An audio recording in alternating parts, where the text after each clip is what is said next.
Our foreign reserves have been impacted over the last 3 years as a result of this government's policy decision to defend our exchange rate so as to minimize inflation and avoid the adverse impact of a currency shock on the cost of living. However, with over 8 months import cover, our official gross foreign reserves far exceed typical benchmarks of reserve adequacy. Further, with the emerging expansion of the energy sector, our reserves are sustainable well into the foreseeable future. Indeed, when the official central bank figures are examined, we see that the decline in foreign reserves has slowed considerably, falling only US $150 million between September 2018 and March 2019.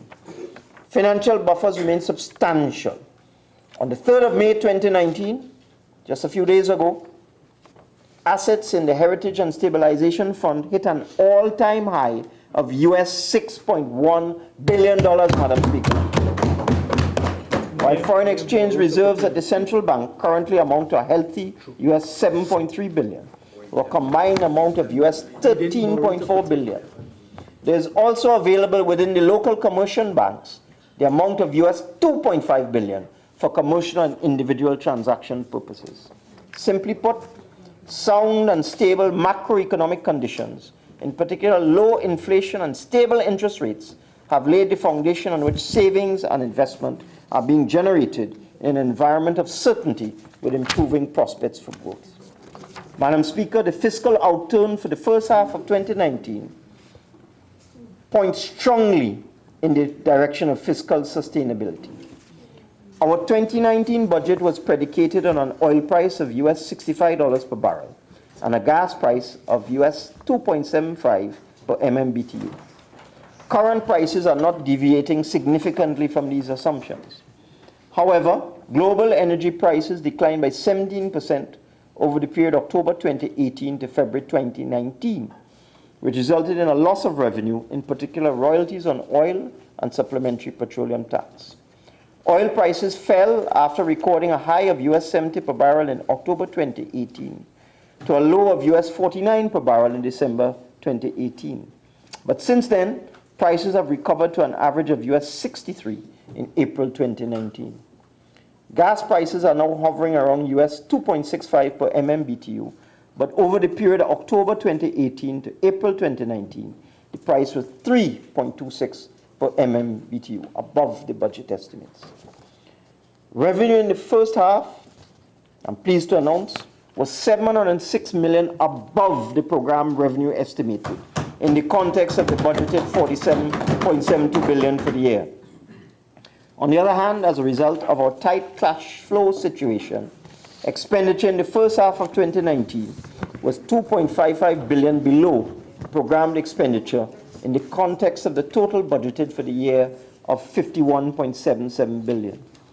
The originally estimated deficit for 2019 was $4.05 billion, but for the purposes of administration, with capital revenue programmed for the second half of the year, a deficit of $5.11 billion was programmed for the first 6 months of the year.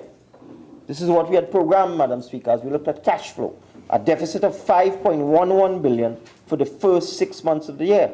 However, I'm happy to report that the actual recorded deficit for the first half of 2019 was only $1.85 billion. This performance is another indication of our ability to manage the country's finances prudently and carefully. Madam Speaker, the achievement of the stabilization objectives with revenue and expenditure, now in broad alignment, represents a solid foundation on which transformation and growth would now be anchored. The increase in government revenue of $706 million in the first half of 2019 was mainly due to higher than anticipated receipts from taxes on incomes and profits, $195 million. Taxes on international trade, $28 million. Non-tax revenue, $105 million. Capital revenue, $926 million. These are all higher than anticipated collections, Madam Speaker. These increases were partially offset by lower than anticipated receipts from taxes on goods and services of $578 million. The better than projected performance of taxes on incomes and profits was primarily due to higher receipts of $452 million from other companies, However, this was offset by lower than projected receipts of $395 million from oil companies as a result of the 17% decline in oil prices in the first quarter of fiscal 2019. Non-tax revenue also performed well above expectations, due in the main from equity profits from the central bank and state enterprises. Capital revenue was also higher than expected due to a number of transactions related to the repayment of debt owed by CLICO to the government of Trinidad and Tobago.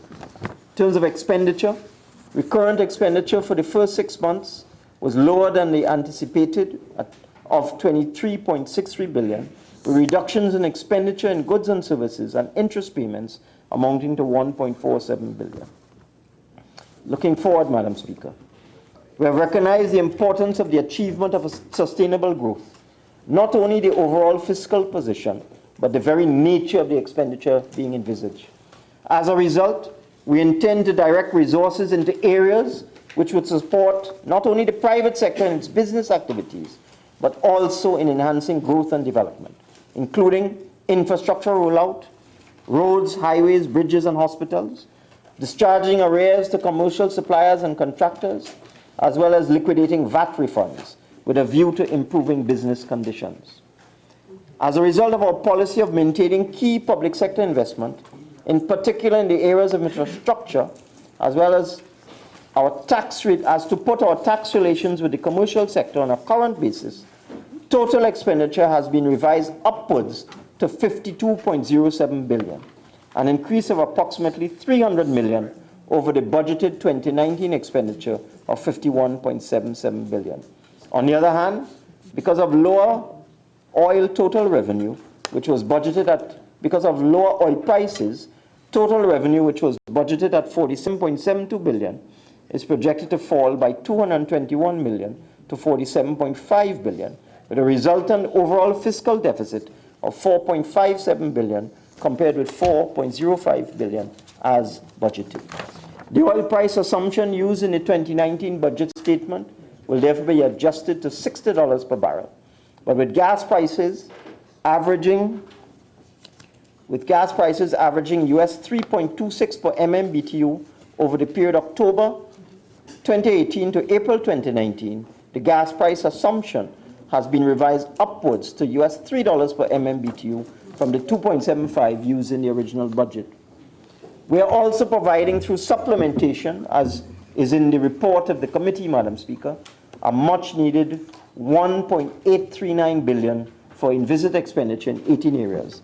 And they're all contained, Madam Speaker, in the report of the committee, which I will not go through in much detail because it is all available for members. Simply, the judiciary will receive $57.68 billion additional for salaries and arrears of salaries, for vacant positions, for arrears of rent.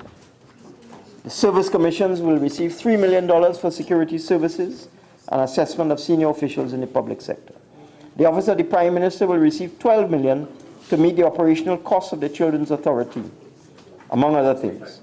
The Ministry of Finance will receive $709 million to reimburse the Infrastructure Development Fund, from which funds were used to finance the exit costs associated with the Petroleum Company of Trinidad and Tobago. This will ensure that adequate funding is available for our development program for the rest of the year. The Controller of Accounts would receive $18 million for pensions and gratuities. The Ministry of National Security will receive $200 million for CCTV camera services, for janitorial services, for the Civilian Conservation Corps and the Strategic Services Agency. The Ministry of Attorney General will receive an extra $50 million for legal fees. Well deserved. The Ministry of Education will receive $50 million for examination invigilators, for school feeding and examination fees. The Ministry of Labor will receive $39.3 million for the OGT program. The Ministry of Public Utilities will receive $200 million to meet outstanding payments to DSALCOT. The Ministry of Rural Development and Local Government will receive $39 million for salaries for municipal police officers, for water trucking and rent at municipal corporations, among other things. Works and Transport will receive $85.7 million for daily paid employees and for the charter hire of a new high-speed passenger vessel, the Jean de Valette. The Police Service will receive $75 million for salaries and allowances for police officers, for payment for utilities, rent, equipment acquisition, and other bills. The Ministry of Foreign and CARICOM Affairs will receive $1.6 million for minor equipment. The Ministry of Communications will receive the sum of $10 million for TDT for live broadcasts. The Ministry of Social Development will receive $227.5 million to meet the increases in senior citizens' pensions as well as for flood victims. The Public Sector Investment Program has been increased for the Personnel Department in the sum of $2 million to start outfitting a new building for the staff of the CPO. National Security in the sum of $7 million to meet the maintenance costs of vessels utilized by the Coast Guard. The Ministry of Housing and Urban Development in the sum of $48 million to pay contractors for the refurbishment of HCC apartments, for the Housing and Village Improvement Program, and works in Greater Port-of-Spain. The Ministry of Foreign and CARICOM Affairs in the sum of $4.42 million for refurbishing our embassy in Washington and the High Commission in London. I now turn to procurement. I am advised that the Office of Procurement Regulation, the OPR, has now reached 95% of its required staffing. Further, the OPR has reported that its software application is being installed to facilitate the establishment of a comprehensive database on public procurement, including information of tenders received, the award and value of contracts. Additionally, the procurement depository required in accordance with Section 26 of the Procurement Act is expected to be accessible within the next 3 months. The OPR has also advised that it will soon be in a position to roll out a number of handbooks for the guidance of procuring entities across the state sector. The regulations. Since my last report to Parliament in February 2019 on the status of the preparation of the procurement regulations, essential for implementation of the Act, further progress has been made. The OPR undertook a comprehensive review of our comments and the comments of Council and reverted to the Ministry of Finance at the end of March 2019, having treated most of the issues raised. Detailed comments on the redrafted regulations will be submitted by the Ministry of Finance to the procurement regulator in the next few days.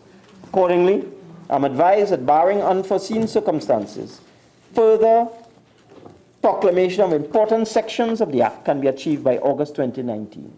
Following proclamation, the regulator proposes a 3-day workshop for familiarizing procuring entities with the regulations, together with a 6-month transition period to allow entities to fulfill the requirements. Before I conclude, Madam Speaker, I have taken note of a number of recent articles and editorials about the Trinidad and Tobago economy, which are not based on any facts, but rely simply on sweeping statements, unproven theories, and hearsay. These publications have common distinguishing features. They are all negative and defeatist, as if the authors have a fervent wish that we as a country must fail. But notwithstanding this campaign of negativity, the data that is available from our central bank, our central statistical office, the Ministry of Finance, the Ministry of Energy, and in the public domain confirms the indisputable fact that we have recovered from the oil shock of 2014 and we have stabilized our economy. Indisputable. For those who may still be confused by the noise from the naysayers, allow me to place on record some hard facts as opposed to fiction. In stark contrast to the mantra of doom and gloom, our local banks are enjoying unprecedented growth in incomes and profits. Republic Bank, for example, has increased its annual profits after tax from $1.17 billion in 2015, when we came in, to $1.32 billion in 2018, an increase of 13%, with its total assets moving from $66 billion to $70 billion. Not to be left behind, First Citizens Bank has increased its profits after tax from $630 million in 2015 to $674 million in 2018, an increase of 7%. FCB's total assets also increased from $37.5 billion to $42 billion over the period. And for those of the public who invested in the public offering, from FCB, FCB's price is now $37 a day, up $5 from $32 in the public offering. Per share, sorry. FCB's share price is now $37, up $5 from the $32 when we floated that public offering. All of this information, Madam Speaker, is readily available on the websites of these banks. Turning now to consumer credit. The net credit to the private sector by banks and lending institutions a well-established indicator of private sector investment and consumer confidence, has grown from 51 billion in December 2015 to 58 billion in December 2018, an increase of 7 billion or 14% over the period. People are investing and they're spending money in this country. Credit has increased by $7 billion over the last 3 years.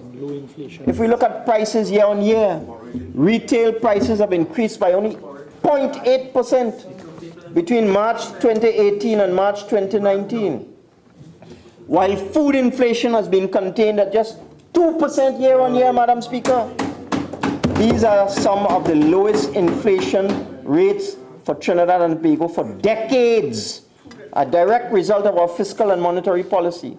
Another indicator, life insurance, reveals that the total life insurance contracts in Trinidad and Tobago have grown from 3.8 billion in 2015 to 4.4 billion in 2018, Madam Speaker.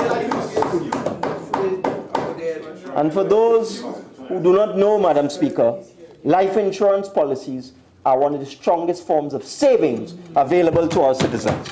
So life insurance policies have grown from 3.8 billion in 2015 to 4.4 billion in 2018.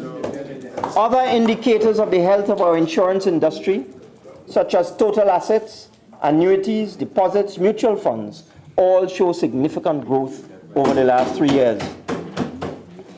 The total money supply and circulation in Trinidad and Tobago has also increased from 85 billion in 2015 to 89 billion in 2018, Madam Speaker. Mortgage lending has also increased significantly since 2015. Vehicle sales continue to charge along per year at an average rate of over 25,000 new registrations per year, with the total number of vehicles on the road now well over the 1 million mark. All of this is available on the Central Bank website. And with all of these positive developments over the last 3.5 years, the dogged persistence and moaning and groaning of the cynics is baffling. The reality is, Madam Speaker, we have established a foundation on which we can now adopt expansionary initiatives. We can now grow, and this success has not occurred by chance. At this time, we see no need whatsoever to impose any additional burdens on our citizens. In this context, in view of the soon-to-be established Revenue Authority and the need to allow the new entity to start with a clean slate, I wish to announce there will be a 3-month tax amnesty in this year, starting in mid-June 2019 and extending to mid-September 2019. This amnesty will extend to all forms of taxation. Excellent. And appropriate legislation to give effect to this measure will be introduced in this House within the next few weeks. Taxpayers are urged to take advantage of this amnesty, file their outstanding returns, pay their back taxes, because once the new Revenue Authority comes on stream, future amnesties are unlikely. Our success, Madam Speaker, is the result of a vision conceptualized while we are out of office and resolutely and consistently implemented while in office. This road has not been easy, but I dare say that no other road would have brought us such success. I have not heard anything meaningful articulated in any other place. We recognize the growth of real incomes is among our principal objectives because it is the only means of securing rising living standards on a sustained basis. We are now changing gears to achieve this objective and to put this economy on a clear path to progress and prosperity. I now wish to commend to this House the report of the Standing Finance Committee and the supplementation of the 2019 appropriation in the sum of $1,839,189,300. With pleasure, Madam Speaker, I beg to move.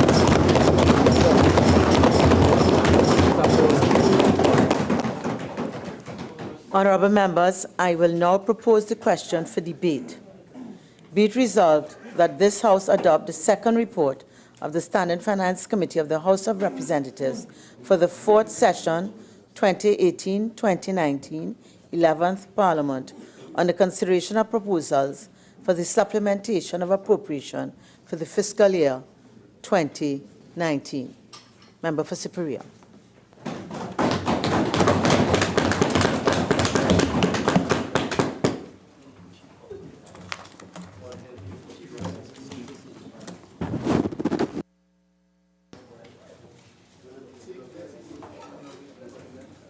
with 23 million she gave me.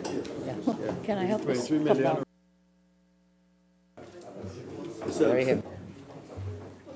Very much.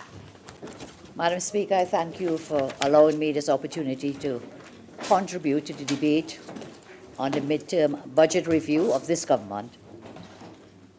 Madam Speaker, I came here today with some expectation, and I'm sure that the entire population, or the majority of the population, would have had some kind of expectation in anticipation of the words of the Honourable Minister of Finance.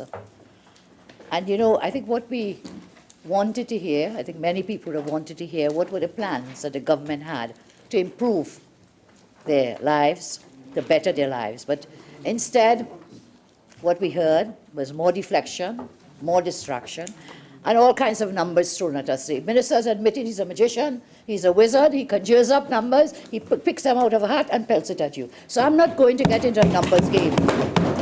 I am not getting into a numbers game with the minister today because, you see, at the end of the day, you cannot eat the statistics. You cannot take the numbers and put it in your pocket and go to the grocery to buy your groceries. At the end of the day, Madam Speaker, what we are about on this side is about people-centered development. Yes. And therefore, all the nice figures, whether they are real or not real, whether they match each other, whether they're taken 1 year, cherry-picked from 1 year into the next year, wherever they come from, can give no comfort to the people of Trinidad and Tobago who do not have food on their tables, who do not have jobs, who cannot get proper health care, and all above it, the minister told us what life insurance going up. Life insurance, what is the murder rate today, 184 or more? More. People cannot even be sure they'll be alive from 1 minute to the next. And all that the minister said, no plans. After almost 4 years, this is your fourth year in office, our citizens are virtual hostages. They're trapped in their homes due to runaway crime. More people are finding themselves without a job. Why did you give us those numbers? The humanitarian crisis next door in Venezuela is impacting on us here and very adversely so, straining a very fragile and failing economy. Foreign exchange has all but dried up. You know, the minister, they go out in Northeast, waves his magic wand, and everything starts disappearing. Forex has disappeared. Water has disappeared. Oh, yeah. Water in Parliament. So many things have just... Foreign direct investment has all but dried up. We have heard of no foreign direct investment. Mr. speaks about the DME plant. Well, thanks to us when we were in office. Thanks to us. Mr. speaks of the hospital being how much percent. Thanks to us. Thanks to us. And yet they will not open a completed hospital in Vancouver, fully equipped. They will not open that. Instead, suffer the little children. You know, in 2019 budget, we discovered then that the Petroleum refinery was being shut down. Now we learn that the Atlantic LNG Train 1 may be mothballed just like the refinery. Now, I am a little disturbed because I heard the minister in response to a question in this House today about the Train 1, Atlantic LNG Train 1. Mr. said, I'm not answering that question. Guess why? I'm going to answer it in my contribution. Not a single word, Madam Speaker. Not a single word on the Atlantic Train 1, and that must surely that must have us in a different place from the numbers the minister brought and the projections that the minister is making. The minister said that, you know, they are developing new plans and policies and strategies and so on to go forward, yet he gave not one single new plan or policy. Not one. Not a single new plan or policy. They were all regurgitated, the same old. Strangely enough, no game changers today. No game changers today. What happened to your 6 game changers? They have all but gone. Collapse. Sandals gone. Dragon deal fly away. Dragon fly away. All these game changers. Do you know the fact that these game changers have gone is in fact a game changer? Because this is where you expected to get the revenue. This is where you expected to get Forex. This is where you expected to grow the economy. It was from your game changers. Some of them repeat each budget that we come here. And now,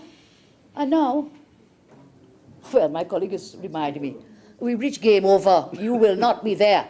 You talk about 2021, you will not be there in 2021. Game over at this time. And so recently, government told us right here in this House, in the Standing Finance Committee, that government had taken about 700 million from the IDF, the Infrastructure Development Fund, to pay Petrotrin exit costs. Exit costs. Revenue is being redirected away from growth, because that's where the IDF, that's what the money is for. Correct. The projects for development were taken out to do what? Mothball and shut down the refinery. We are witnessing what the government calls a turnaround. Well, look, today, Madam Speaker, with due respect, I would call it a total backtrack.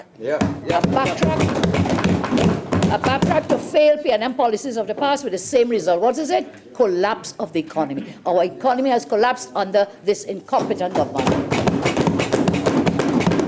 In my response to the last budget in 2019, yes, I asked several questions. My last response in 2019 to your budget contribution in this House, I asked some questions, and I would like to ask them again with your leave, Madam Speaker. They are: do you feel safer today than you did 3 to 4 years ago? No. Do you feel secure in your job today? No. Has the economy improved? No. Are you confident enough to go into a small business, open a business? No. Excuse me, members. I think the last time I ruled that I was not going to allow this chorus. Please continue, Member for Superior. Thank you, Madam. Has your purchasing power increased? The answer is no. Are you getting better health care? The answer is still no. Are your children getting a better education? The answer is still no. Have they fixed or maintained your roads or improved your drainage? The answer is still no. Are you getting basic utilities, especially water? No. Are you satisfied with the government's behavior of the government? The answer is no. Above all, has your quality of life improved? The answer is still no. Do you have any hope, any semblance of hope that this government will make your lives better? The answer is still no. So into your 4th year, all these answers are no up to this point in time. And so this midterm review proposes nothing to change the direction of the downward spiral we are experiencing in the country. What we are witnessing today is a government which thinks that the politics of the past can help them as we move closer to elections. Listen. Into your 4th year, nothing for the poor, nothing for the suffering. Today you come to announce a... Speaker, 53, please, Minister. Honourable members, honourable members, I just want to remind members who are not speaking that we all know how low our ceilings are, so please maintain your volumes to very low, and again, there shouldn't be any running commentaries. Member for Superior. Thank you very much, Madam. I thank you. And so the Minister comes today with 2 fatal elections in front of them, comes to announce game changer, game changer. The one game changer is, listen, don't pay tax for 3 months. You're getting a tax amnesty, as if that could make up for almost 4 years. So is the tax amnesty with respect to payment of taxes, don't pay? Is the tax amnesty, is I'm giving you 3 months, Madam, what is progress with these people? On both sides. On both sides. The member for Superior will be heard. And some of us are developing a habit of very loud outbursts that I consider very unparliamentary. Member for Superior. Thank you very much for your intervention, Madam. So I'm asking the Honourable Minister, in his reply, what exactly is the tax amnesty? Is it I'm going to give you 3 months, I'm not going to come after you for your taxes, you have an amnesty? Madam, I'm asking a question. Why does everybody want to answer me? Members, everybody will have an opportunity. I realize, as I said, the Minister of Finance always creates anxiety and excitement, but every member will have an opportunity to speak. Superior. Thank you again. So I'm asking, amnesty is to allow you 3 months amnesty, and then you pay after the 3 months. I want the Minister to explain what he meant when he said a 3-month tax amnesty. They find it very funny, but I'm sure people in the country want to know what you mean. by a 3-month tax amnesty. Because a lot of people will be very happy with such an amnesty. And so, Madam, so what we see here today, moving closer to elections, they have been ignoring the needs of citizens while rewarding friends, family, and financiers. They think they can ride out this last year of their term by continuing to be a government of announcements, but actually doing nothing. Announcements we have witnessed from this House, outside of the House today, and other times, which never come to pass. So you have an announcement, local government reform. Last local government elections, you know, where is it? Up to today, that announcement has not materialized, and we are going now into a new local government election, at least by November, according to law, for the earliest in November. Announcements like jobs will be preserved at all costs, while thousands of people are being sent home, no new jobs are being created. Announcements again, like the Dragon Gas, Disaster.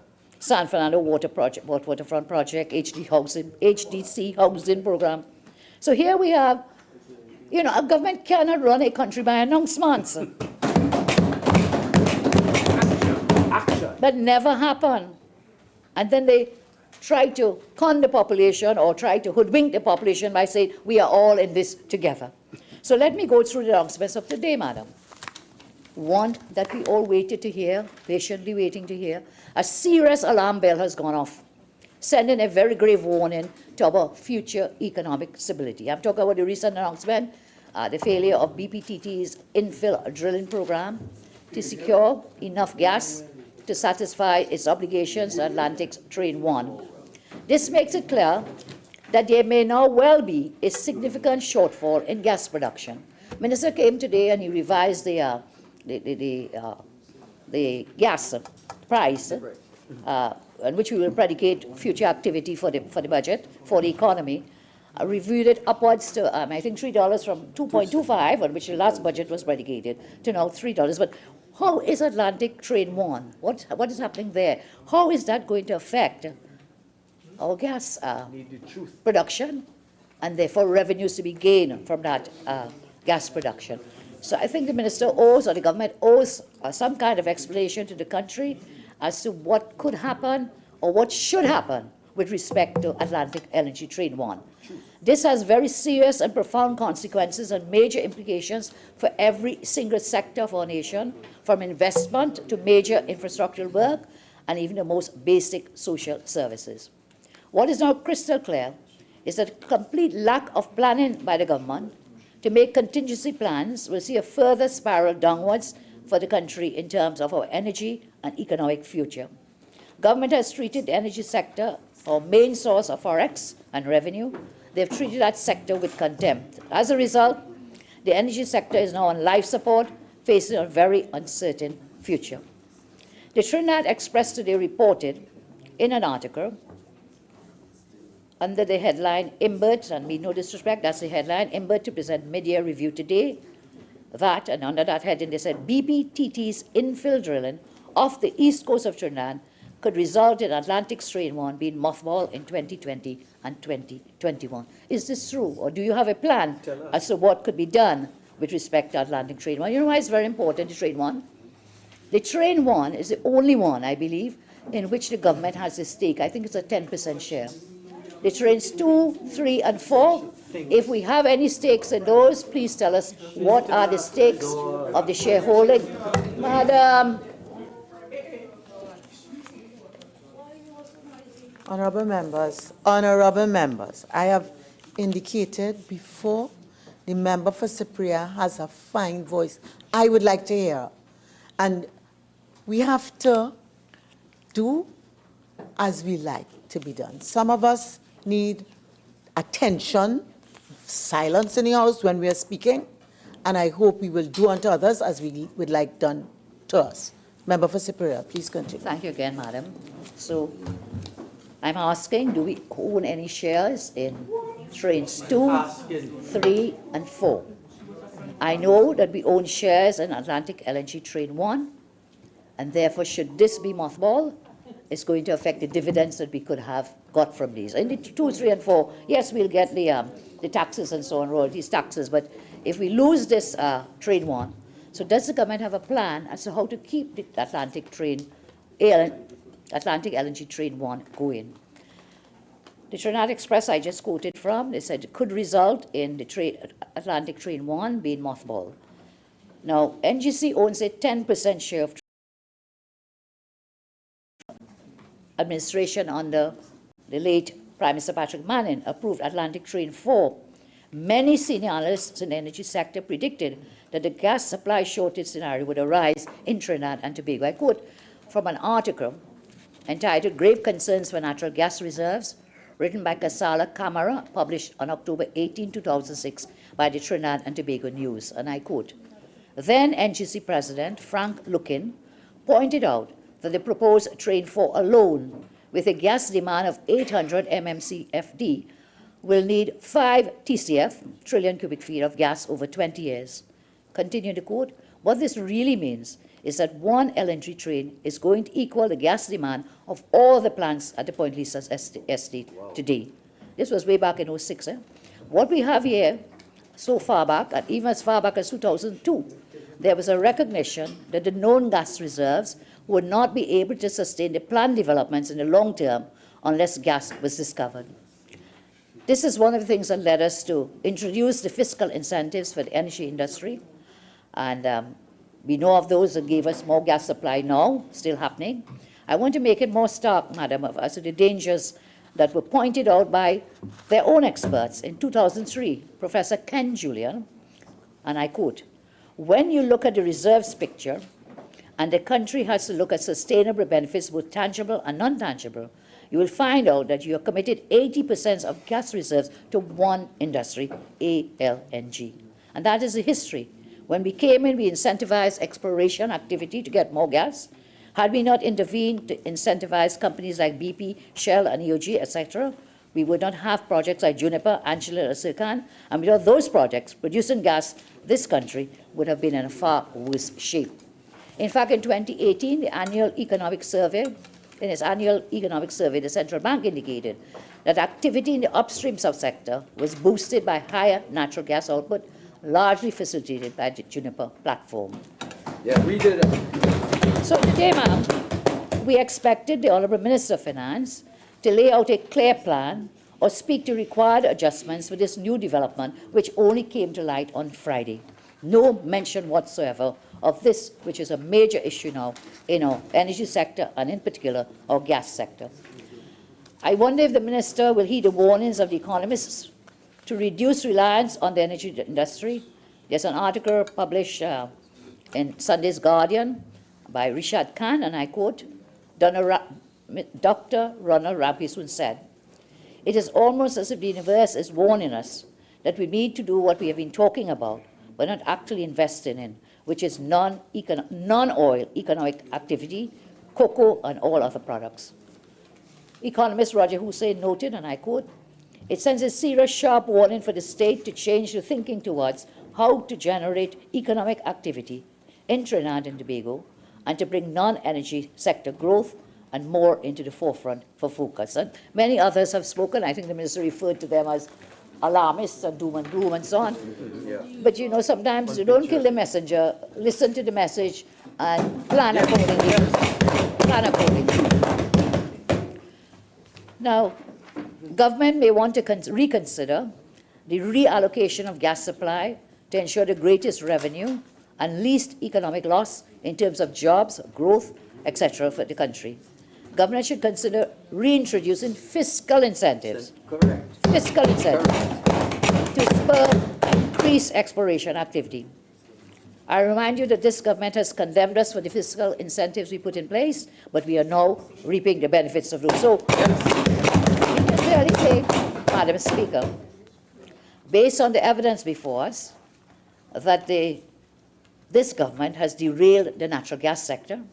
Instead of encouraging more deep water bids, like we did, they lazily depended on the Dragon gas deal, and that is a game changer, which has been a non-starter. We must never forget the words of Robert Dudley, BP's group's CEO, in 2013, when he commented on the incentives that we had put in place. Correct. And I quote from him from the Trinidad Express, October 2nd, 2013.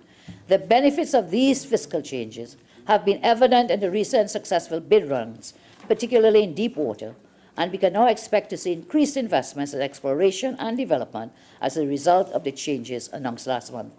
BP, we will take these changes into account. We will make changes in our investments in another part of the world. That's called the competition for capital, and that's good for Trinidad. That's good for Trinidad. So the incentives work. And then we had Norman Christie sounding a warning, September 15, 2016. I quote him in Express, September 15, 2016.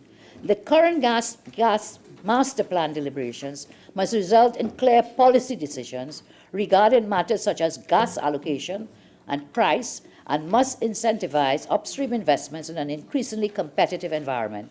Failure to bring clarity to these matters quickly will result in a sharp decline in investments, which will lead to a repeat of the circumstances that have materially contributed to the natural gas supply and demand imbalance that we are currently experiencing. Only it will be worse. This is at September 15, 2016. In other words, the government has no plan. We are still waiting on that plan. The government has not revisited any of the legislation governing the energy sector to stimulate growth and development and create grounds for increased investment in a more stable environment. They have not accepted or actioned a single proposal from the potent and partners' natural gas master plan. You see, the international players have been discussing this, and what we are hearing is that they do not trust this government. They are afraid to commit to any further investment because they realize government is clearly out of their league in the energy sector and has no plan whatsoever. We have some questions for government in this context. Will we need to borrow more next year if Train 1 is not producing revenue? Will that financing be more expensive due to the reduced government revenues? Will the government raise taxes again to make up for lost revenue? What is the government doing to increase exploration and production? Is the government planning to dip further into the HSF to make up potential shortfall? I remind you that since December 2015, the government has been promising to amend the HSF Act. To date, they have not yet done so. And still they continue to withdraw from the fund. More importantly, can the Minister of Finance still honestly commit to the spending that he's proposing today, the additional 1.4 billion? Madam Speaker, the reality is that our economy is in crisis. The reality is that people are hurting. Life under the Rowley government is difficult, or the Prime Minister Rowley, and that is to put it very mildly. The people like Lady Rhonda, I read about I saw on the CNC News, a single mother with children who is finding it hard to cope. There's Stephen also, carried on the news, a former Petroleum employee who has not been able to get a job. This is now their 4th year in office. What have they done to improve the lives of citizens? Besides complaining and blaming me, or besides trying to mislead us with some statistics. I remember I used to teach a course at the University of the Western Indies. I was a lecturer there sometime in the back. And it was language and logic. And one of the books that was on the syllabus and we had to teach the students was how to lie with statistics. And that is why I'm saying I am not going into numbers of the Minister of Finance. I am going to deal with people as a people-centered approach to governance. A month ago, Minister of Trade tried to assure us manufacturers things are looking up, recession done. What is the reality? Minister of Finance has, in effect, crashed the economy. Friday, we heard him say that he was a wizard. I have to say, for once, I agree with him, but, you know, he waves his wand. As I said before, jobs disappear, Forex disappears, foreign direct investment disappears, and he's making money disappear from your wallet because it's tax upon tax upon tax. And this narrative of turnaround and stabilization, they painted a completely opposite picture, really. Friday, the minister claimed that the growth in assets in Republic Bank and First Citizens Bank meant that there was no capital flight occurring in TNT. Today, he mentioned again how the profits of the banks and so on. This is a kind of smoke and mirrors, in my respectful view, from the wizard himself. This government has borrowed, continues to borrow heavily from these very banks. These borrowings will be registered as assets. Therefore, this cannot be a realistic measure of capital flight. That is just not the case. Minister talked about increasing credit, but again, because businesses and people have been borrowing just to stay afloat, not to invest. It's not about investment. So when you talk about banks, profits, and increasing in banking and so on, think on the other side. This has nothing to do with capital flight, nothing at all. So you see, it's not the average citizen and small businesses engaging in capital flight, madam. They are barely surviving. Take a look at who is getting the mega contracts from this government, the businesses which they have been boosting. How much foreign direct investment has TT attracted? That is another key indicator of confidence in the economy. Again, government speaks about banking and all the other things that have been increasing. What was it? Local banks, unprecedented growth and profits. Insurance, of course. Consumer credit. Retail prices and so on. I wonder when last some of you went to the supermarket and checked the prices now as they were compared to 2015 and a few years ago. And the government is now doing something I think that's very frightening. They're trying to convince us that reputable international organizations are the ones telling untruths, fake news coming from international organization. Let me give you an example, madam. In this very house last week, the Minister of Finance declared in the first quarter of 2018, the economy grew by 9%. In the second quarter 2018, the economy grew by 2.1%. In the third quarter, the economy grew by 1.5%. If we were to consider the quarterly index of economic activity, which was previously used by the CBTT as their measure of quarterly growth, the overall economy shows growth for the first two quarters of 2018, 3.1 and 3. But it is, in fact, in the negative in the third quarter, minus 1.9. That is on the central bank's website now. You can check it yourself. And it is not it doesn't suit the Nancy story that we are being bullied into believing. The stats provided by the central bank, are they wrong? I would like you to tell us. Or is it that the minister waved his magic wand and the facts were replaced by this fiction? Madam Speaker, I want to spend a little time. I have a lot more to talk, but I'll leave it to my colleagues for that. I do want to say that we have a plan. Since we have gone out of office, we've learned from some of the mistakes we made, and we have been working assiduously. And I would like to share some of it with you. Madam Speaker, this is our National Economic Transformation Master Plan 2020-2025. So we will not just stand here and complain. We have a plan, we've developed a plan. And I had said before that we intend to create 50,000 jobs. And people, oh wow, how are you going to do that? How are you going to create these 50,000? I said we did it before, and we can do it again. In our last 5 years, we did create over 55,000 new jobs. We did that without a single new tax. We generated the highest gross domestic product in the country. Yes, we had the second highest levels of revenue in the country. And so we had the highest foreign direct investment. And yes, Prime Minister, through you, madam, we will tell you where the 100 schools are. My minister has a list of the 100 schools and more. So I will leave that for the former Minister of Education. This is what we have in this master plan, madam. Our National Economic Transformation Master Plan 2020-25 lays out a wide-ranging suite of policy initiatives and programs which we will pursue to get people working again and working towards a better future. We will create 50,000 new jobs. Our plan benefits from insightful views and informing consultations with key stakeholders and experts, and is aligned to the United Nations Sustainable Development Goals, which the international community endorsed as a policy framework for a world free of poverty. Diversification is at the heart of our economic master plan. Thank you. Thank you, AG, for taking my time. Diversification is at the heart of our economic master plan. Yes, we will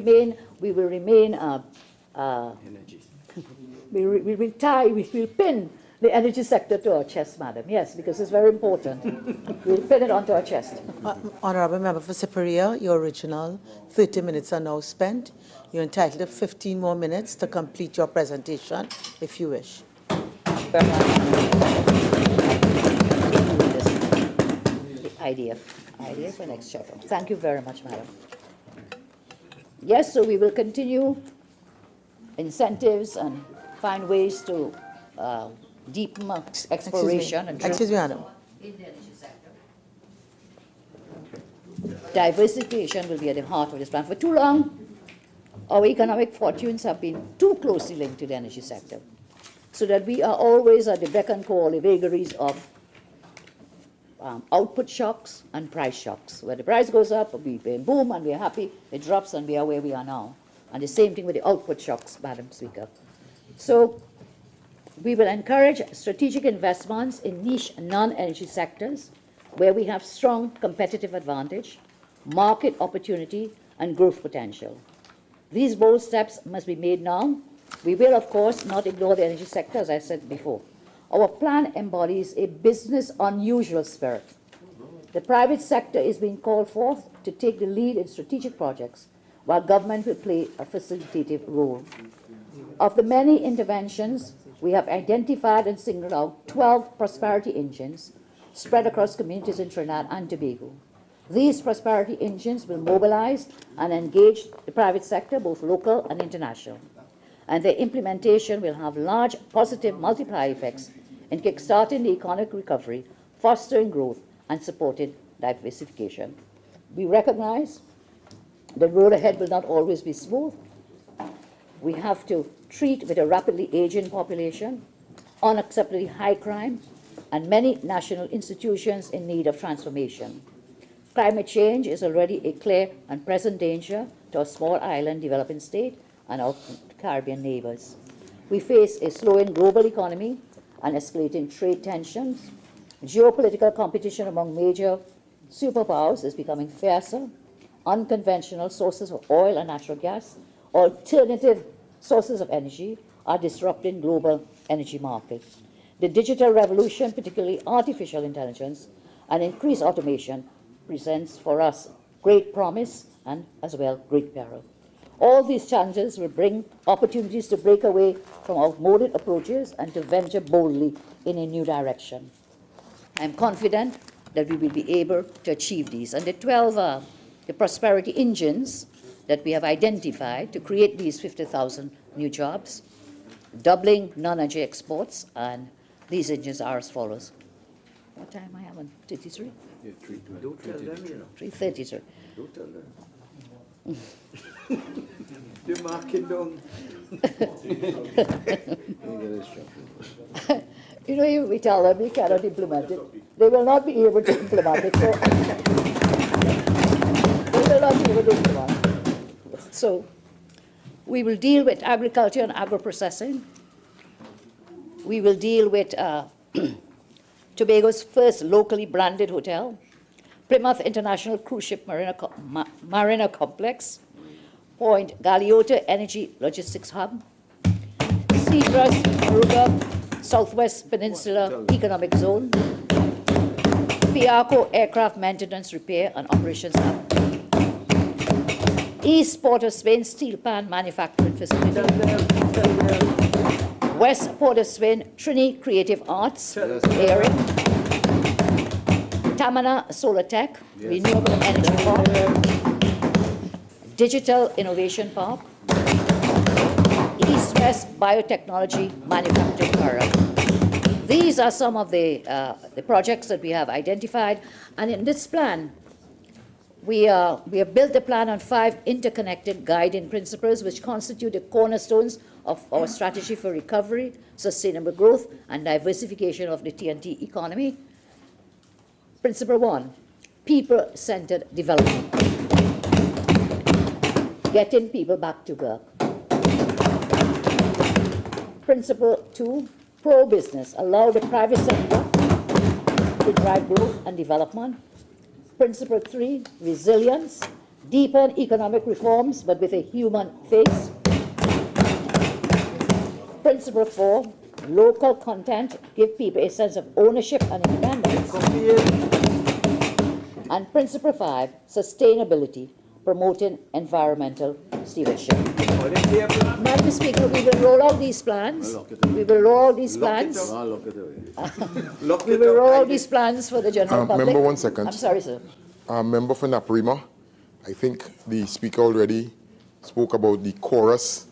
Please, we would maintain. Proceed. Proceed, Siparia. Thank you very much, sir. We will roll out these plans in the weeks and months ahead as we count down to election, whichever one, whenever they are called.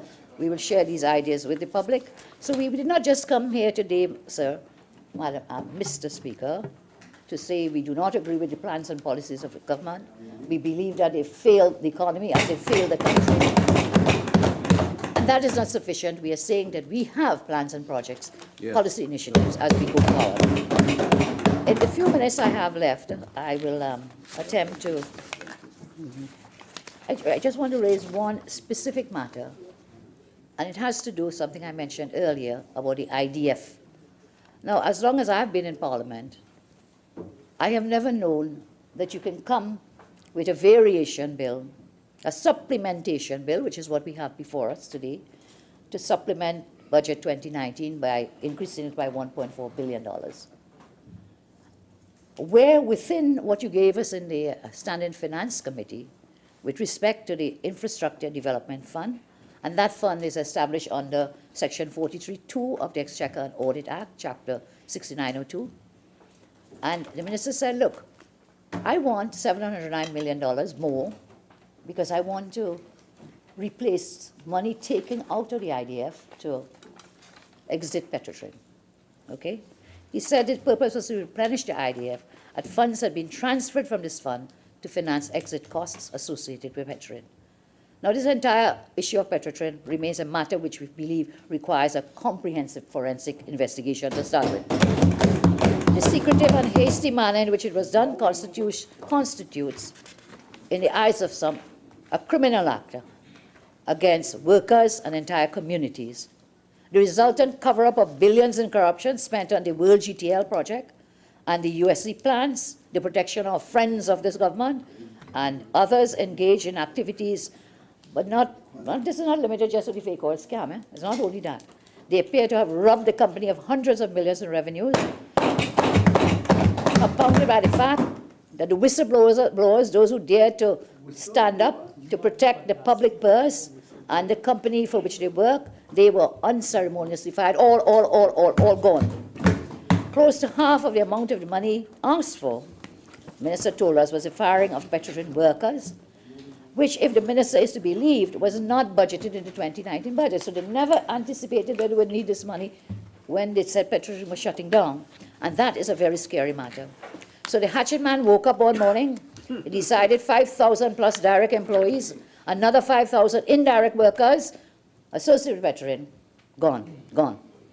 In October 2018, during the budget debate, neither the Minister of Finance, neither the Minister of Energy or of Finance spoke to the shutdown of Petrotrin. It appears that the urgency of shutting down Petrotrin and firing all was a priority for the government. Minister of Finance refused to provide explanations and answers to questions asked by members of Parliament. Instead of on the meeting of the Standing Finance Committee, when asked about how much money to provide information to the country, Minister did not explain the details surrounding the use of the $709 million of taxpayers' dollars taken from the IDF to exit Petrotrin. Did not. I have read the verbatim notes of that committee meeting. I have read the verbatim. Minister did not say. I wonder, for as long as I've been in Parliament now, I'm saying the use of funding between heads requires a variation. A variation initially, which must be brought to and approved by the Parliament.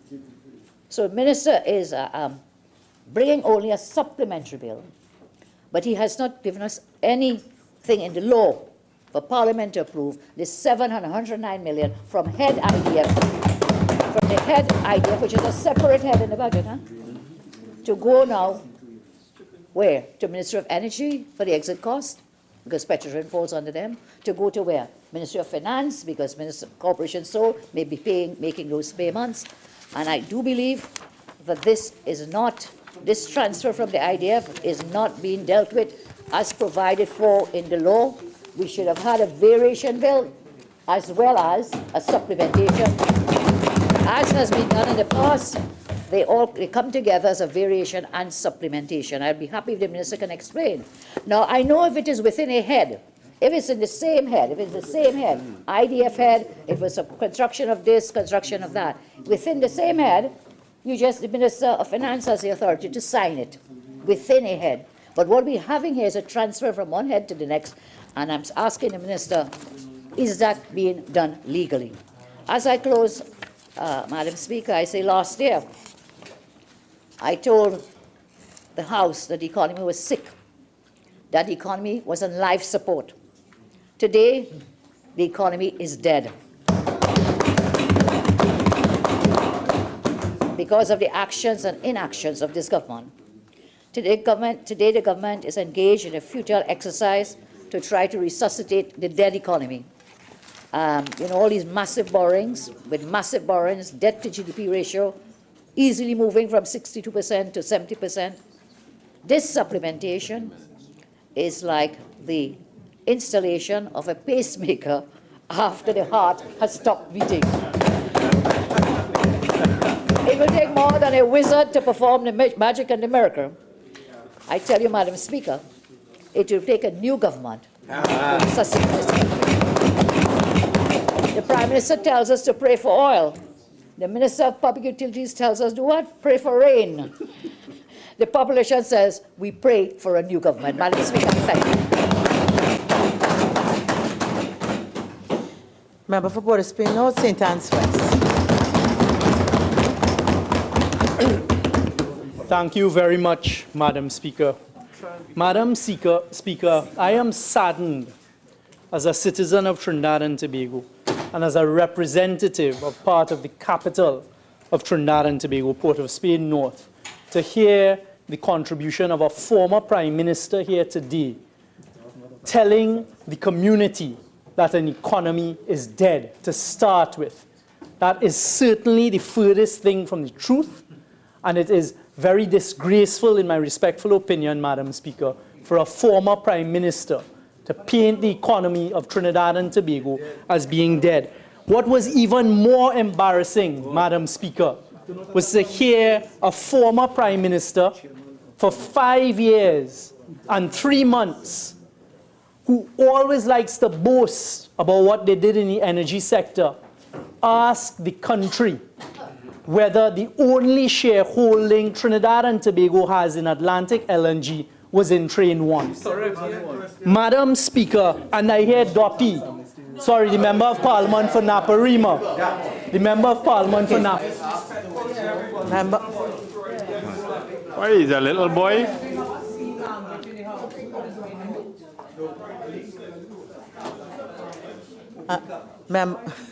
Member for St. Anne's West, Port of Spain North, I realize you are also developing a penchant for creating excitement.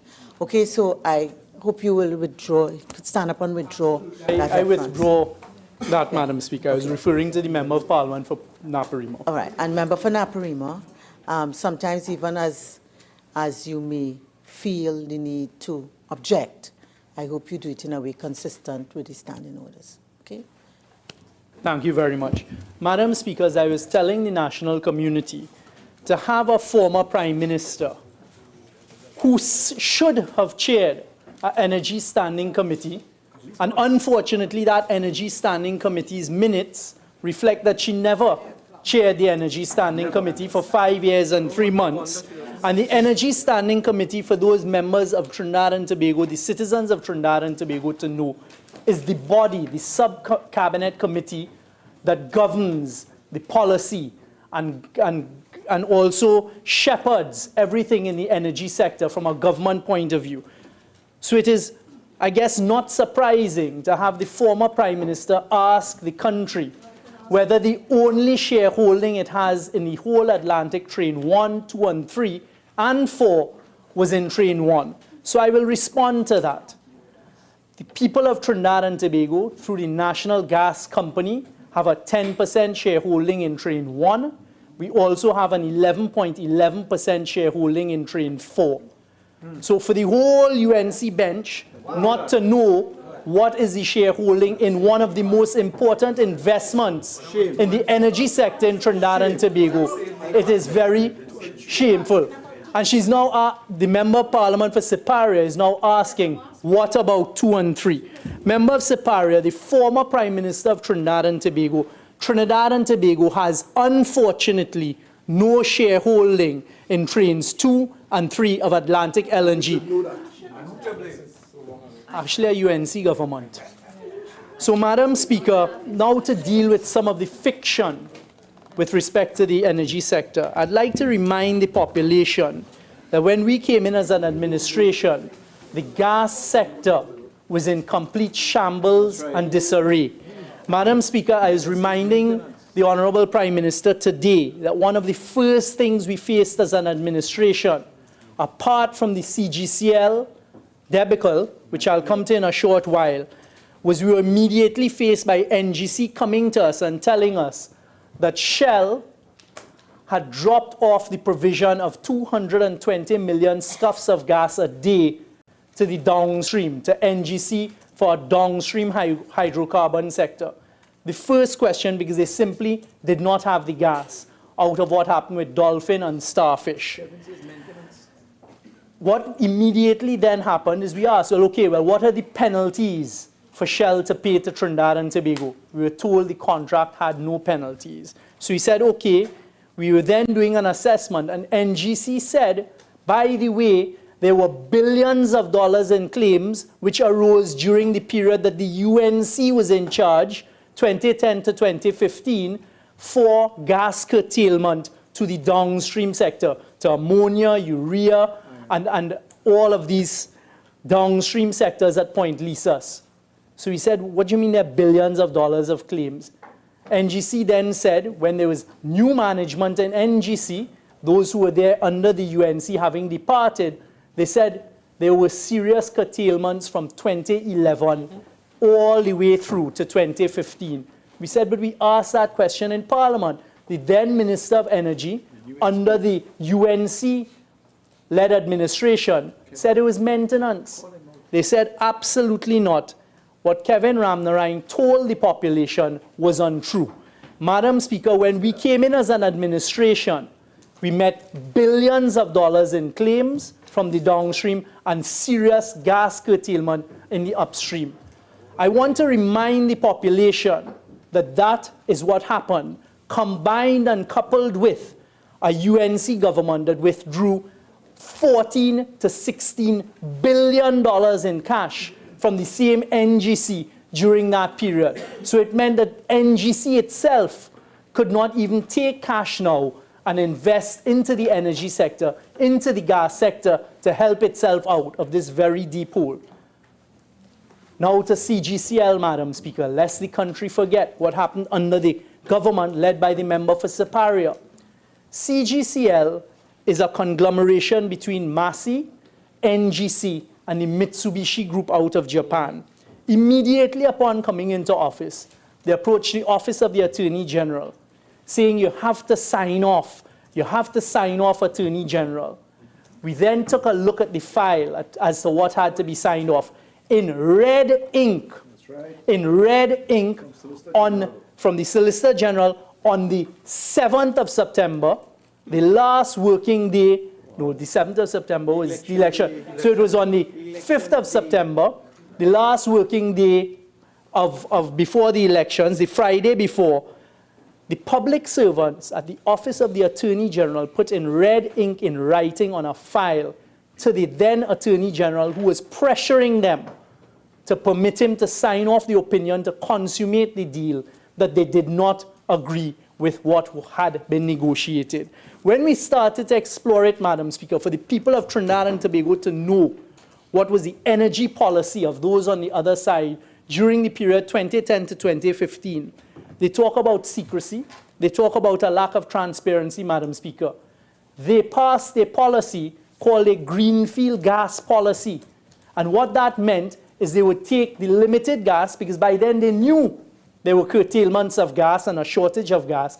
They would take the limited gas and give it to the newer plants. So the plants in Point Lisas that were there for an extended period of time, that had invested in the country over decades, that had stood with us, would have no gas. So in other words, take the limited gas, give it to the newer plants, to the CGCL, and then forget the others.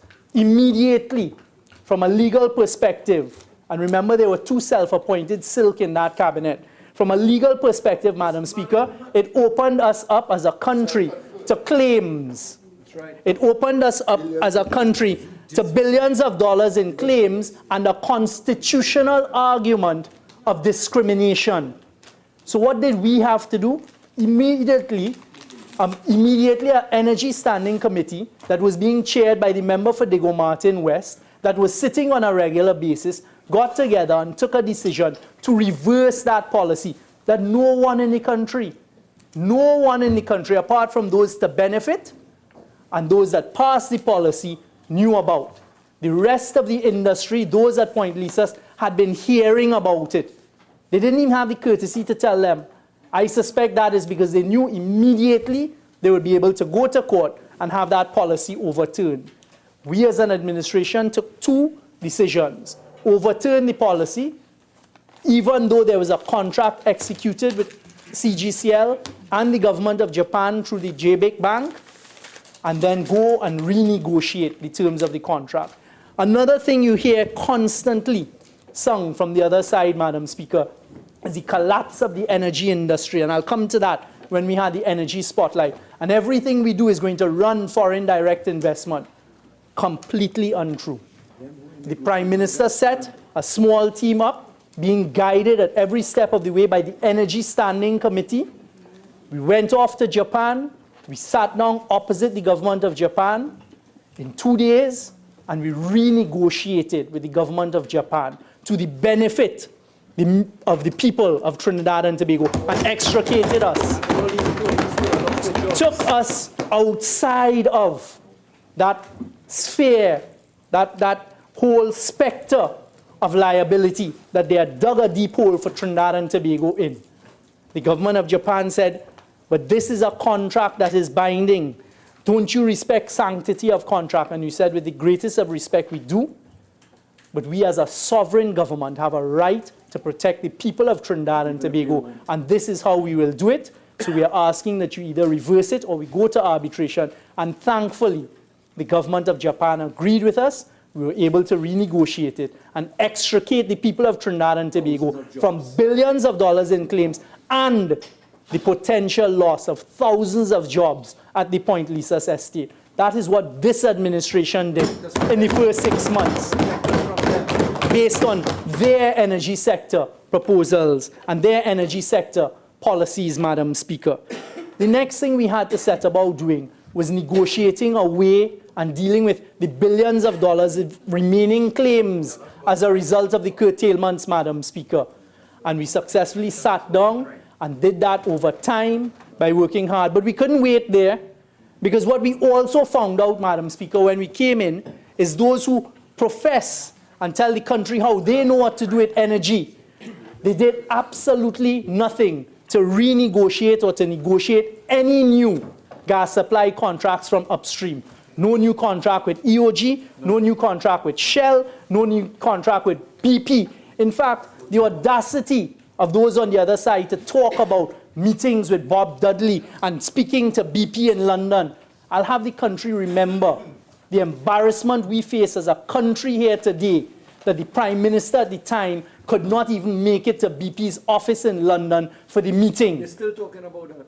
Right? And they could not even make it to the office of BP in London for that important meeting. But yet still they have the audacity, the hypocrisy to criticize those on this side who immediately, under the leadership of the Prime Minister, leading the team, took it upon ourselves that we had to secure gas contracts from upstream BP, Shell, EOG for the future of the gas industry of Trinidad and Tobago. And that is what we did. So not a single contract negotiated, by the UNC between 2010 and 2015 upstream. Not a single contract negotiated, apart from the CGCL deal for downstream and for the future supply of gas downstream. In fact, they left us with a number of arbitration claims hanging over our head. The only contract, Madam Speaker, that they negotiated on behalf of the people of Trinidad and Tobago in the energy sector during that period of time was the CGCL contract that I've just spoken about, that put us potentially in a further sets of billions of dollars of claims. I hear them talking about Juniper. Juniper is not a contract that is negotiated, Madam Speaker. Madam Speaker, what Juniper is an investment by an upstream company to go after gas in a gas field. Madam Speaker, the next thing that a lot of time was spent on today, and it is a continuation, Madam Speaker, with the greatest of respect, and I'm asking that the citizens of Trinidad and Tobago take note, because the continued fear-mongering, the continued misrepresentation of the truth, or the complete averment to truth whatsoever is very disturbing. And to hear that by seasoned politicians. I have only been in this parliament for 4 years, and I sit here sometimes, Madam Speaker, and wonder, those who have been here for decades, how can they stand up day after day and attempt to mislead the population of Trinidad and Tobago? So let's start with what they've discussed. 48.6.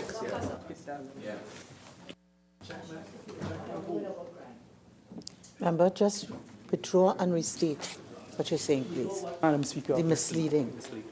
But Madam Speaker, they are misleading the people. Madam Speaker, I withdraw the use of the word misleading.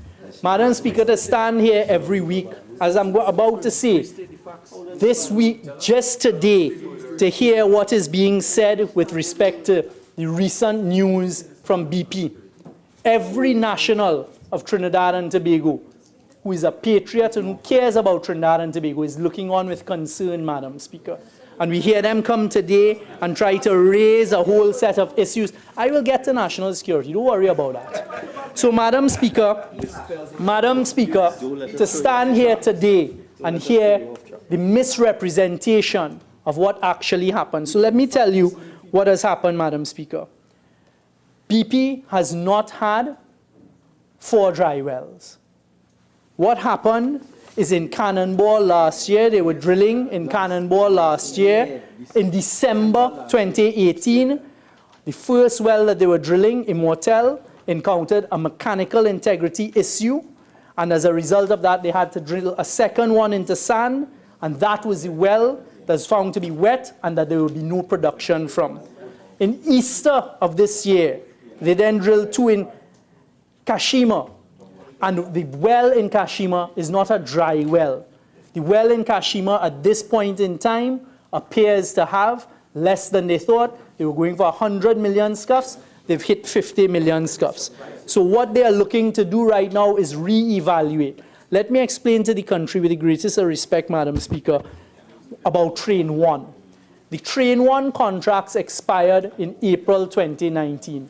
The responsible government started, there was an appointment by the Cabinet of an empowered negotiation team. For the first time in the history of government negotiations in Trinidad and Tobago in the energy sector, we went out, we brought in the best-in-class international law firm of White & Case to be part of the team. We joined with Porton and Partners. We put together a team of Wendell Motley, Mark Loquan, Frank Lukin, Leroy Myers, Richard Jeremy, Minister Khan and myself to negotiate on behalf of Trinidad and Tobago with Shell and BP to get better revenue for Trinidad and Tobago. You know what one of them told me this week, Madam Speaker? They said these are the most difficult negotiations they've ever had with a government, and they actually laughed at the period under the UNC in the 1995 to 2000, Madam Speaker. And Madam Speaker, what they said is the Minister of Energy during that period of time did not even turn up to negotiations. It was a low-level advisor, and they said that they ran rings around them, and that is why we have the type of energy contracts in this country as a people that we face now, because there was absolutely no attention paid to it by the first UNC government I've just explained that there is no attention paid to the energy sector by the second UNC government, and it falls now on this administration, who has taken up that mantle to reset it and to get better terms for Trinidad and Tobago, and that is what we are doing. So, Madam Speaker, with Train 1, we sat down, we had the hard negotiations with BP and Shell. We renegotiated a formula, an enhanced revenue formula for the people of Trinidad and Tobago for Train 1. That if half of the amount of gas goes through Train 1 that can go through, it will result in an enhanced revenue on an annual basis, conservatively, of an extra $230 million a year for the people of Trinidad and Tobago. That is what this government did. So yes, obviously, this government now is going to look at what happens with Train 1. This government plays no rejoicing, is not happy about any setback whatsoever in the energy sector. But this government is not going to just roll over. We are working hard at it. We're continuing our negotiations with Shell, and we are very close to tying up those negotiations with Shell, and I am certain within the next couple of weeks, the Minister of Energy would be able to announce to Trinidad and Tobago what this government has done on behalf of the people of Trinidad and Tobago to enhance revenue out of the energy sector. Madam Speaker, I also heard another misrepresentation of the facts to the people, saying that under this government there's been no FDI, foreign direct investment, by the energy companies in Trinidad and Tobago. Madam Speaker, I remind the population of Trinidad and Tobago, upon the Prime Minister's return from Houston, it was announced between BP and Shell that they were going to invest in the next 5-year period over $10 billion in Trinidad and Tobago. And that was done by the discussions that took place and the finalization of the terms that took place in Houston in that year of 2017. Madam Speaker, the population needs to know that the shareholding for Train 1 is as follows. NGC owns, on behalf of the people of Trinidad and Tobago, 10%. CIC, which is the largest sovereign wealth fund of the People's Republic of China. Madam Speaker, if you Google it, it is the 3rd largest sovereign wealth fund in the world. I think only Norway and one other is ahead of it. So the largest Chinese sovereign wealth fund has seen it fit to invest in Trinidad and Tobago. What have we done? We have nurtured that relationship. So I have heard those and the negativity on the other side, including Mariano Brown asking what it is we went to China to sign. He is on your side. He is on your side.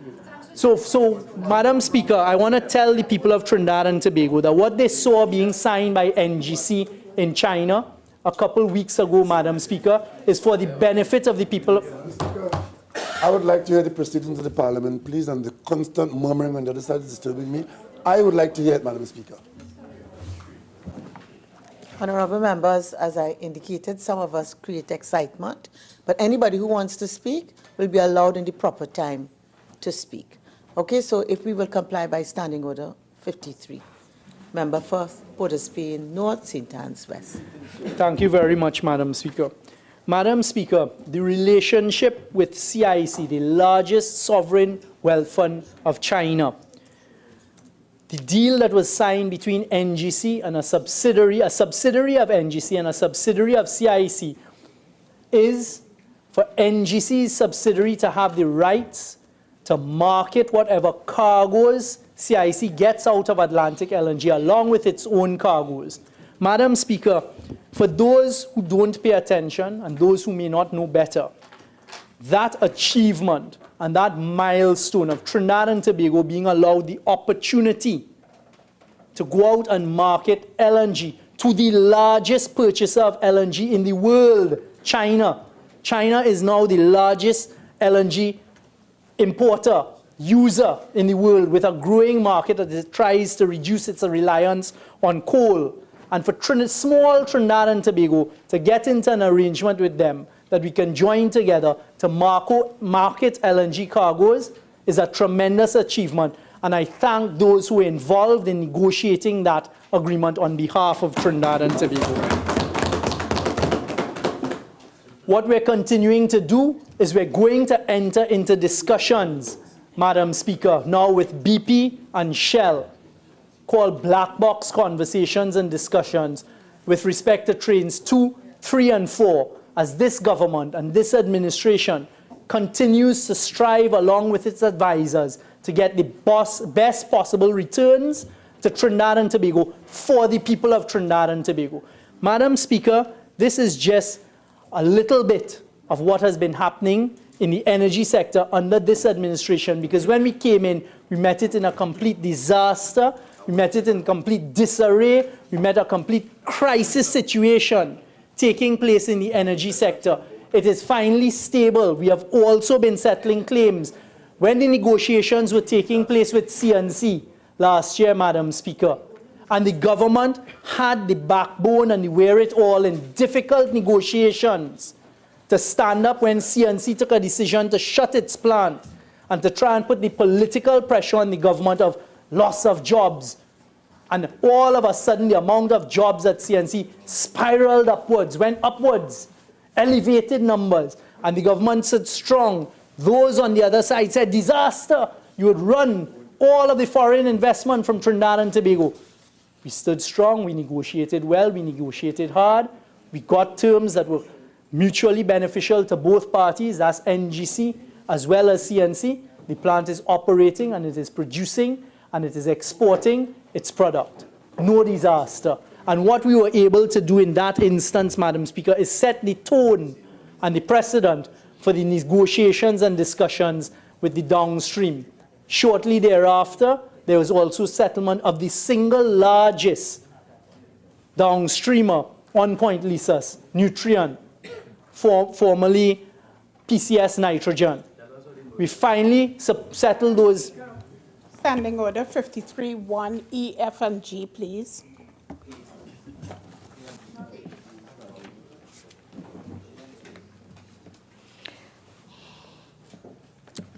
Okay, so, honorable members, again, I just want to caution. Everybody will have an opportunity to speak in this debate at the appropriate time. I'll ask us all to desist from running commentaries and in cases where we have to speak, to keep our volumes low. Member for Port of Spain, North St. Anne's. Thank you very much, Madam Speaker. So, Madam Speaker, this is a short report to the citizens of Trinidad and Tobago as to what exactly has been going on in the energy sector. It is a factual report because you see, Madam Speaker, again, a former Prime Minister, and one would think that when you reach that pinnacle of being the Prime Minister in politics, you would always have some sort of protection over Trinidad and Tobago. You'd want what's best for Trinidad and Tobago. I don't see that happening here by the former Prime Minister. Instead, Madam Speaker, what happens? Standing Order 48-4.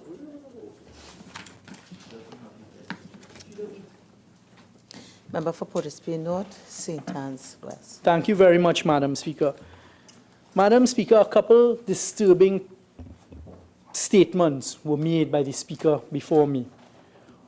What I've just done is explain in shortest possible form what has taken place from September 2015 to now in the energy sector. None of it was easy. All of it required leadership, it required fortitude, it required confidence, and it required a level of patriotism to make the difficult decisions, to stand up in the boardrooms around the world against these multinationals, these billion-dollar multinationals, and tell them, no, we are fighting for Trinidad and Tobago. And if you want to take up and go, that is your choice. We're not asking you to do that. Work with us, because our shareholders, and the Prime Minister, have witnessed him say it in every single boardroom we've been to.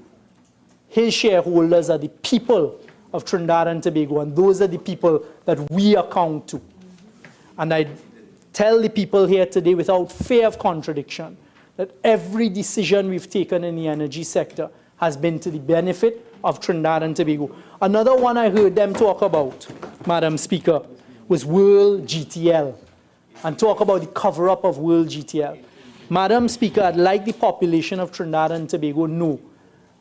Madam Speaker, I'd like the population of Trinidad and Tobago to know that the deal, the NICWAN deal for World GTL was a UNC deal. That was conceptualized under them. They as a cabinet took that decision to send it there. They are the ones who set the terms of the deal. And it was this government that came in, Madam Speaker,